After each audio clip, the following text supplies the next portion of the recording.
Саламатсыздарбы, Нурес каналында жаңылыктар топтому акыркы сааттардагы жаңылыктар менен таанышып алыңыздар. Бүгүнкү жаңылыктардан кыскача.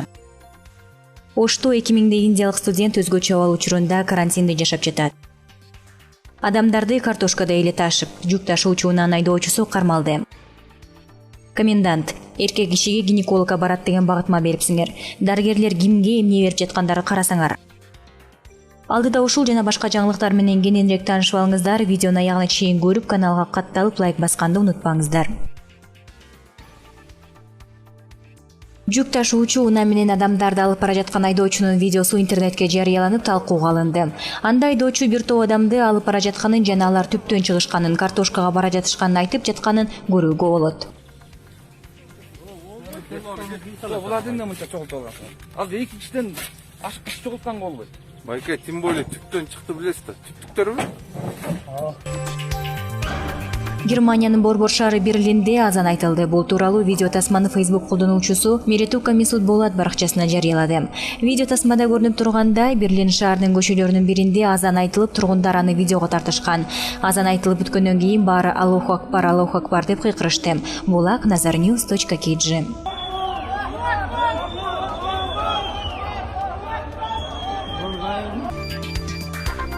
Ош облусунун Ноокат районунда коронавирустан 80 жаштагы дагы бир бейтап каза болду. Бул тууралуу Саламаттыкты сактоо министрлигинен кабарлашты.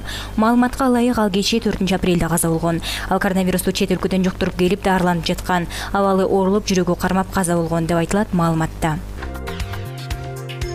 Мен айрым райондук ооруканада иштеген дарыгерлерге ошол жерде багытма берип жаткандарга кайрылгым келет.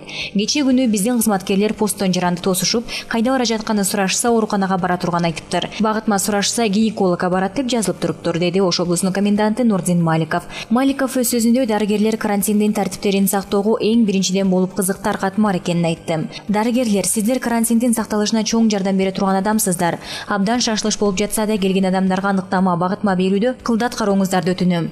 Чыныгы ооруган кишилерге берилиш керек да багытма, деди Маликов.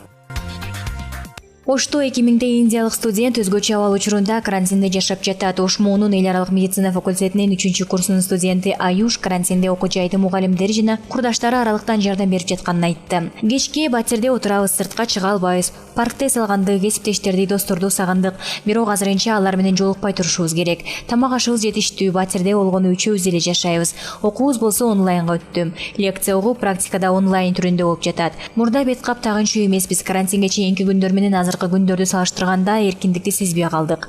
Бардык жерде милиция кызматкерлери жүрөт. Ош мамлекеттик университетинде 2000ден ашуун индиялык студент билим алат. 2 апрелде Индиянын Кыргызстандагы элчилиги Оштогу студенттерине дары-дармек жеткизет. Азыр анын Ош МУНун жетекчилери жатаканаларда жана батирлерде жашап жаткандарга бөлүштүрүп берип жатат. 2019-жылы октябрда Индиянын Кыргызстандагы элчилиги Кыргызстанда жалпысынан 9000 индиялык студент окуп жатканын маалымдаган.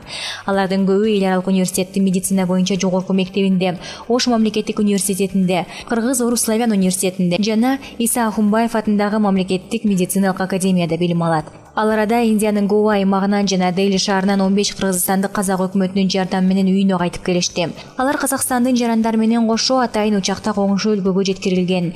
Эвакуациялангандарды Тараз шаарынын аэропортунан Кыргызстандын саламаттык сактоо министрлигинин кызматкерлери тосуп алып, атайын транспорт менен 4 апрелде өлкөгө жеткиришти.